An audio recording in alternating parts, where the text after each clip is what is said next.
Kajing puli na kashithi baningkong Paulus buku chagi Krista na Thessalonika kadanong kabaa kat khot khandai hadu khatlai. Pidei ban kan mau ko pura bangen ya kijing tre shitam bat kijing shipa jungi kumno ngila tre senyas ni habang ila yalap yang kubor babha ju blei hapi khnang ba omban khya yipi ha kanu karukon phi philong sakhi kumbalong ublei hi kumno ka kor le chungi yapi ki bangen kalalong kababen kabahok bat kabakhlem tho dats new kumju phitep kumno ngela kintu ya weipa wei na phi kumbale ukpa yala ki khun kumno ngela penslur balakirpa ti phi ban im ki babet dor ya uta ublei ubakhat yapi sha kaburong jum ka hima ju nakani ka daw ngi ayu ya ublei klempon bahaba phila yusno batlayo nangi ya kaktin jo ublei phila pedang ya ka omkum kaktin ubriu henry kumba ka long shisha kaktin ublei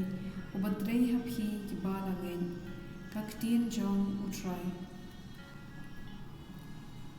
katsam shispa lai khandai kat khot nyo hadu khala Shanongan nek na umensim jume, shanongan pet nagakhmat jume. Lada nga kiu shupning, medan hangta, lada nga hiar shupo nyamra, hangta medan. Lada nga her shadu, tingkong ka ni wat hangta kakti jume, kan yalam yanga, kakti kamon jume, kan bat yanga. Lada nga o, ay ka jingdum, kan tap yanga, ne ka jingshai, kan longmiet yanga, wat ka jingdum, kam dum yame bat kamiet ka phanai comments ni ka jingdum ka long kum ka jingsha yame ka gospel kat kum Matthew klandong ka baar pulai kat khar arpun nyo hadu lai puan kordet ye phi ki stat an bat ki pharshi asa phi sriem ya ki jinta bala pushara ki ba itna na shabar henry hapo ki dap da ka met on bat ki shing jongki bayam kumju na bar phi pau kum ki bahok hapo pat phidap da kajing arsap bat kajing bamman kordet ye phi ki stat an bat ki pharisi arsap phitei ki jintab ki ba itna ya ki nong ya thu lupa bat phi pen phu ya ki mot chungki riu phu da ka ba ong